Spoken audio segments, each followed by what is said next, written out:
Hello everyone, welcome to my YouTube channel again. तो दोस्तों, ये एक लॉन्ग वीडियो है, तो आप इसको प्लीज़ 1.2x या 1.5x की स्पीड पे देखना। तो बेसिकली इस वीडियो में हम आज समझने जा रहे हैं एक न्यू टॉपिक के बारे में, जो है स्विंग ट्रेडिंग। तो आइए दोस्तों, वीडियो स्टार्ट करते हैं। बट उससे पहले अगर अभी तक आपने चैनल को सब्सक्राइब नहीं किया है तो प्लीज़ चैनल को सब्सक्राइब कीजिए। तो आइए दोस्तों, बिना टाइम वेस्ट किए हम वीडियो स्टार्ट करते हैं। तो स्विंग ट्रेडिंग, अगर मैं यहाँ पे आऊँ एक डेफिनेशन की बात करूँ, स्विंग ट्रेडिंग वो क्या होती है। तो बेसिकली ये एक स्टाइल है ट्रेडिंग का। आई नो मैं ट्रेडिंग को प्रेफरेंस नहीं देता, बट इस वक्त जो मार्केट है वो कुछ ऐसी चल रही है जो बहुत ज़्यादा वॉलेटाइल है। अगर हम लास्ट एक ईयर की बात करें तो उसमें कोई भी जो है रिटर्न्स हमें देखने को नहीं मिली। तो ऐसे में अगर आप थोड़ी बहुत रिटर्न्स बनाना चाहते हैं तो स्विंग ट्रेडिंग एक ऐसा बिहेवियर है जिससे आप थोड़ी बहुत रिटर्न्स मार्केट में बना सकते हैं। क्योंकि हमें पता है जो मार्केट है वो लास्ट एक साल की अगर मैं बात करूं तो 18,500 से लेके 15,000 के बीच में रही है। और जो स्विंग ट्रेडिंग का स्टाइल है इस मार्केट में बहुत ज़्यादा सूट करता है। उसका रीज़न ये है, अगर यहाँ पे आप डेफिनेशन भी पढ़ो, मैं थोड़ा सा जूम इन कर लेता हूँ। स्विंग ट्रेडिंग बेसिकली क्या होती है, एक ऐसा स्टाइल होता है जो शॉर्ट टर्म से लेके मीडियम टर्म तक आप उस स्टॉक को बाय करते हो और रखते हो। अब ये जो बाय है ये कभी कभी कुछ डेज का भी हो सकता है या कुछ वीक्स का भी हो सकता है। और जब जब उसका प्राइस बढ़ता है और जब आपके ये टारगेट प्राइस के पास पहुंचता है तो उसके बाद आप इसको सेल कर लेते हो। मगर उसके अंदर भी कुछ टर्म्स हैं जिसके बारे में हम और डिस्कस करेंगे इस वीडियो के अंत तक। तो यहाँ पे आप देख सकते हो कुछ इंपॉर्टेंट फैक्टर जो हम कंसीडर करने वाले हैं while going through this video. सबसे पहले है how to pick a stock. अगर आप स्विंग ट्रेडिंग करना चाहते हो तो उसके लिए सबसे ज़्यादा इंपॉर्टेंट है कि आपको स्टॉक कौन सा पिक करो। इसको हम देखेंगे और समझेंगे कि इसमें स्टॉक कौन सा पिक करना है, उसके लिए कौन कौन से फैक्टर को कंसीडर करने चाहिए। उसके बाद हम जानेंगे कि उस स्टॉक में जो अमाउंट है वो कितनी डालनी है। Even for the swing trading we have to make some rules. और गाइज, इससे पहले मैं ये बता दूँ, ये कोई भी रिकमेंडेशन वीडियो नहीं है। ये वीडियो सिर्फ एक एजुकेशनल पर्पसेस के लिए है। अगर मैं इसमें कोई भी जो स्टॉक है उसको लेके उसकी एग्जांपल लेता हूँ, so I am not recommending that stock particularly for the swing trading purposes. तो ये जस्ट एजुकेशनल पर्पसेस के लिए इसको लीजिएगा। तो सेकंड पॉइंट में हम देखेंगे कि हमने उसमें कितनी अमाउंट जो है वो पुट करनी है, specifically as per our portfolio and as per our risk capabilities. उसके बाद हमें कितने टाइम की वेट करनी चाहिए, क्योंकि अगर आपने डेफिनेशन पढ़ी होगी तो यहाँ पे आप देख सकते हैं कि जो स्विंग ट्रेडिंग का स्टाइल है वो कुछ वीक्स तक भी जा सकता है, कुछ डेज तक भी जा सकता है। और उसके बाद हम लास्ट में देखेंगे हमारी स्टॉप लॉस स्ट्रेटजी इसमें क्या होनी चाहिए उस स्टॉक से बाहर निकलने के लिए। तो आइए गाइज, गोइंग फर्दर स्टार्ट करते हैं इंपॉर्टेंट फैक्टर से। तो फर्स्ट इंपॉर्टेंट फैक्टर हम पिक करते हैं how to pick a stock. तो जैसे कि हमें पता है इस वक्त जो मार्केट है वो डाउन ट्रेंड में है और बहुत ज़्यादा वॉलेटाइल चल रही है। कभी भी मार्केट जो है वो अप हो जाती है, कभी भी मार्केट जो है वो डाउन हो जाती है। अगर मैं इस वक्त निफ्टी 50 की बात करूं तो आज ये डाउन गई है और आप देख सकते हैं 16,500 के आसपास ये ट्रेड कर रही है। और अगर मैं लास्ट 6 मंथ की बात करूं तो आप देख सकते हैं इसमें कितनी ज़्यादा वॉलेटिलिटी हमें देखने को मिलेगी। ओके, तो इन सिचुएशंस में क्या होता है, हमारा कॉन्सेप्ट ये होना चाहिए कि डाउन ट्रेंड में या एट द लो ट्रेंड में हम एक ऐसा स्टॉक पिक करें जिसको हमें लगता है कि जब मार्केट बढ़ेगी तो उसके साथ वो बढ़ेगा भी, और जब मार्केट डाउन में हो हम उसको पिक कर लें, ऊपर जाके हम सेल कर दें। मस्त प्लान है। अब इसमें कोई पॉइंट्स ऐसे भी हैं जो हमें देखने पड़ेंगे उस स्टॉक के बारे में। तो जो पॉइंट्स मैं कंसीडर करता हूँ, हर बंदे की इसमें अलग अलग थ्योरी है, तो मैं यहाँ पे सिर्फ वो पॉइंट्स बताऊँगा जो मैं कंसीडर करता हूँ फॉर दिस पर्पसेस ओनली। तो सबसे पहले 2 चीज़ें हैं जो हमें अपने दिमाग से निकाल देनी चाहिए कि ऐसा कभी नहीं होगा कि हम बिल्कुल लो पे एक स्टॉक पिक करेंगे और पूरे हाई पे उसको सेल आउट करेंगे। तो ये बहुत रेयर केस सिनेरियो, ऐसा कभी नहीं होता। हम समवेयर मिडल में उसको पिक करेंगे और मिडल में ही करेंगे। टाइम करें मार्केट को, बट हम एक्चुअली 100% टाइम नहीं कर सकते। तो उस सिचुएशन में इम्पोर्टेंट ये है कि आप स्टॉक को कैसे देखें। तो सबसे पहले मैं एक स्टॉक की एग्जांपल ले लेता हूँ, यहाँ पे ONGC की। ओके, इस वक्त जो ONGC का प्राइस है वो तकरीबन 128 के आसपास चल रहा है। अगर मैं लास्ट 6 मंथ की बात करूं तो आप देख सकते हैं इसका प्राइस अप डाउन होते हुए डाउन पे आया है। तो इस वक्त इस स्टॉक की एग्जांपल लेके हम बात करते हैं कि लास्ट 1 साल में इसकी कैसी परफॉर्मेंस रही है। अगर यहाँ पे हम नीचे आए तो आप यहाँ पे देख सकते हैं इसका 52 वीक हाई और 52 वीक लो क्या है। 52 वीक लो इसका था 108 के आसपास और 52 वीक का इसका हाई था 194 के आसपास। अब यहाँ पे आप देख सकते हैं कि इसने जो 52 वीक का हाई है उसके आसपास कितनी बार गया है लास्ट 6 मंथ में। आप देखें मार्च के मंथ में ये इसके आसपास गया था, उसके बाद थोड़ा सा डाउन गया। आप इसमें यहाँ पे देखें तो ये जो अपने हाई पे था वो था मार्च में। अगर मैं 1 साल की लास्ट बात करूँ तो इसने 143 से जाके वहाँ पे गया था तकरीबन अपने 194 के मार्क पे। तो इस वजह से मैं कंसीडर कर सकता हूँ इस स्टॉक को as a swing trading for the swing trading purposes. अब इसमें मैंने क्या क्या फैक्टर कंसीडर किए हैं। सबसे पहले तो कि इस वक्त जो इसका प्राइस है वो डाउन चल रहा है, बिल्कुल डाउन चल रहा है। तो हमने बेसिकली स्टॉक वही पिक करना है जो अगर मार्केट डाउन है उसके साथ साथ वो स्टॉक भी डाउन होगा। अगर कल को मार्केट अप होती है तो इसका प्राइस अप होने की बहुत ज़्यादा गुंजाइश बढ़ जाती है, क्योंकि हमने यहाँ पे भी देखा है कि मार्केट में इसने 194 को टच किया था तकरीबन, उसके पास भी गया था तकरीबन। अगर मैं लास्ट ईयर में बात करूं तो यहाँ पे आप देखिए कि जुलाई से लेके लास्ट जुलाई से लेके इस जुलाई तक 1 साल में ये मल्टीपल टाइम ऊपर गया है, हिट किया है और उसके बाद फिर से नीचे आया है, फिर से ऊपर गया है। तो इसने ये वॉलेटिलिटी बनाई हुई है, ये वॉलेटिलिटी की कर्व बनाई हुई है। तो इस सिचुएशन में आपने कंसीडर करना है एक ऐसा स्टॉक जिसमें वॉलेटिलिटी बहुत ज़्यादा बनी हुई है और वो इस वक्त वॉलेटिलिटी के साथ अपने निचले पॉइंट्स पे ट्रेड कर रहा है।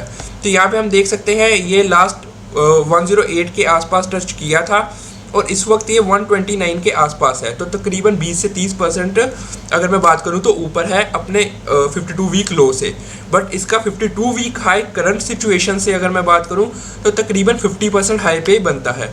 तो अगर हम इसको अभी बाय करते हैं और ये 194 पे चला जाता है जो इसका 52 वीक हाई है उसको टच करता है दोबारा से, तो तकरीबन ये हमें 50% की रिटर्न्स दे देगा।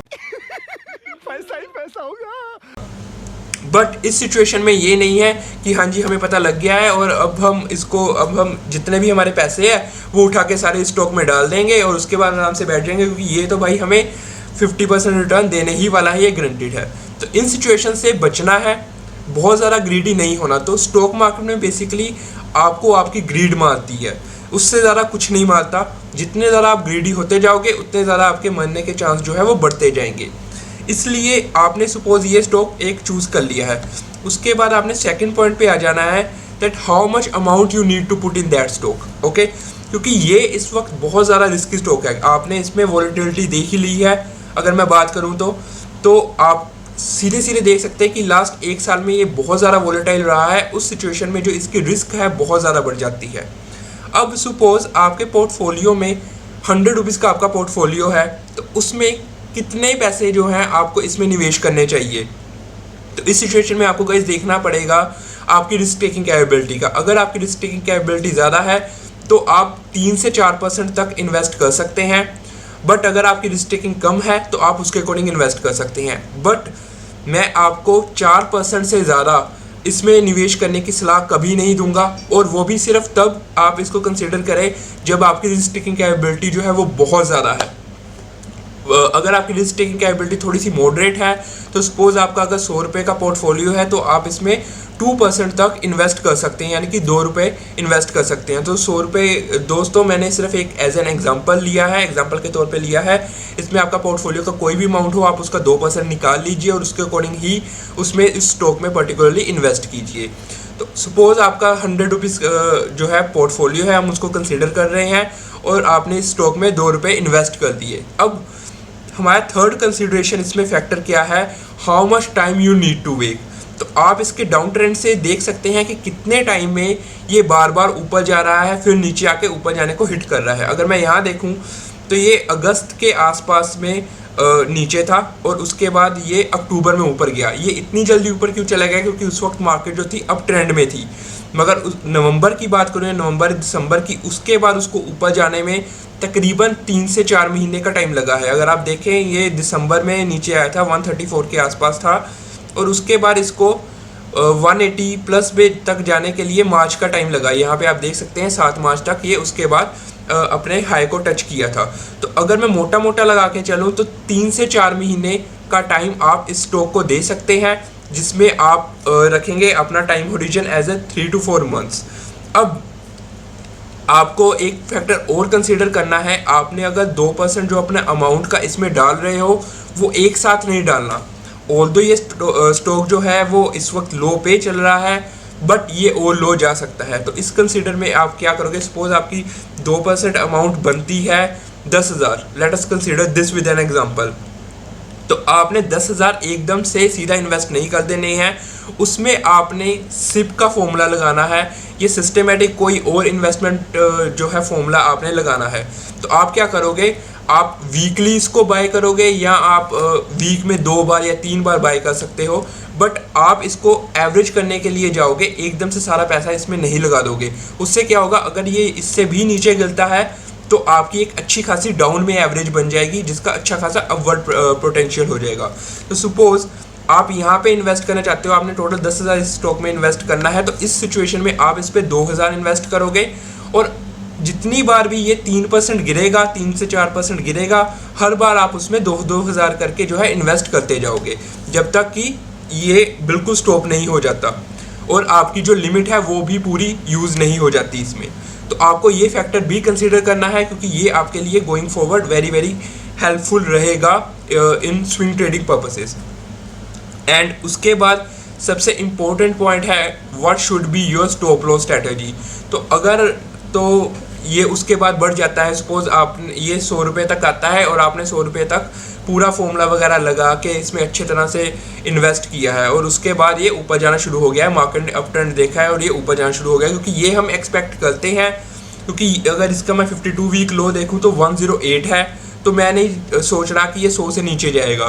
बट अगर मार्केट में वह सिचुएशन आ जाती हैं, वी कांट प्रेडिक्ट कि जो ये स्टॉक है वो कब तक आगे जाएगा या कितना टाइम वो और लेगा बढ़ने के लिए, या वो कितना नीचे जाएगा, अपना क्या बॉटम नया बना सकता है, तो हम ये चीज़ें प्रेडिक्ट नहीं कर सकते। तो आप रखिए कि अगर ये 100 रुपये तक आता है तब तक मैं इसको बाय करूँगा, और उसके बाद आप इस पर एक स्टॉप लॉस रख लीजिए। तो आपका स्टॉप लॉस है वो आपके अगेन रिस्क प्रोफाइल के ऊपर डिपेंड करेगा। वो 10% से लेके आप 30% तक रख सकते हैं। सपोज अगर वो 100 रुपीज़ पे आता है, उससे नीचे वो 10% जाता है, तो भी आप अपना स्टॉप लॉस लेके निकाल सकते हैं उसको। बट अगर आपकी रिस्क कैपेबिलिटी ज़्यादा है और वो 25% तक चला जाता है, तो आप वहाँ पे इसको स्टॉप लॉस को यूज़ कर सकते हो, 25% पे निकाल सकते हैं अपना पैसा इसमें से। क्योंकि इस सिचुएशन में क्या हो जाएगा, आपको ये नहीं पता कि ये नीचे जाते जाते और कितना नीचे जाएगा। तो आप 80 रुपीज़ से लेके 100 रुपीज़ के बीच में अपना स्टॉप लॉस अपनी रिस्क एपेटाइट के अकॉर्डिंग रख सकते हैं। बट अगेन इस तरह की स्विंग ट्रेडिंग में जो है कुछ बेनिफिट्स है और कुछ नुकसान भी है। स्विंग ट्रेडिंग जो है आप सिर्फ वॉलेटाइल मार्केट में परफॉर्म कर सकते हो। जैसे आपने यहाँ पे देखा है जो मार्केट है वो बहुत ज़्यादा वॉलेटाइल है। अगर मैं निफ्टी की बात करूँ या इस स्पेसिफिकली इस स्टॉक की बात करूँ, तो आप क्लियरली इसके चार्ट से देख सकते हो, ये पहले ऊपर गया है, फिर नीचे आया, फिर ऊपर गया है, फिर नीचे आया और फिर से नीचे आ रहा है, और ये एक डाउन कर्व बना रहा है। तो अगर इस कर्व में ये आप जा रहे हो, मैं पेंट खोल के आपको बता देता हूँ। तो अगर आपका स्टॉक जो है वो इस कर्व में जा रहा है कि वो अप गया, फिर डाउन गया, फिर अप गया, फिर से डाउन आया, फिर उसके बाद अप चला गया, फिर डाउन आ रहा है, अगर इस कर्व में आपका कुछ बन रहा है तो आप स्विंग ट्रेडिंग में जा सकते हो।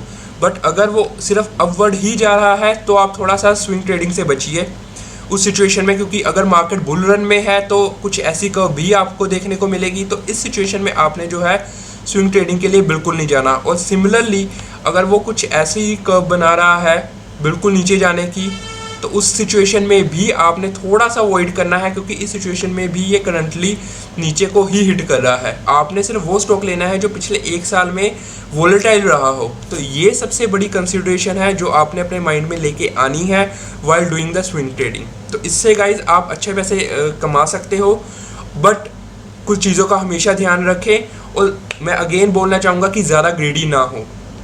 तो गाइज़ इस वीडियो में मैं सिर्फ यही डिस्कस करना चाहता था। अगर आपको वीडियो अच्छी लगी हो तो प्लीज़ इसको लाइक कीजिएगा। अगर आपने अभी तक चैनल को सब्सक्राइब नहीं किया है तो प्लीज़ चैनल को सब्सक्राइब कर लीजिए। Bye bye.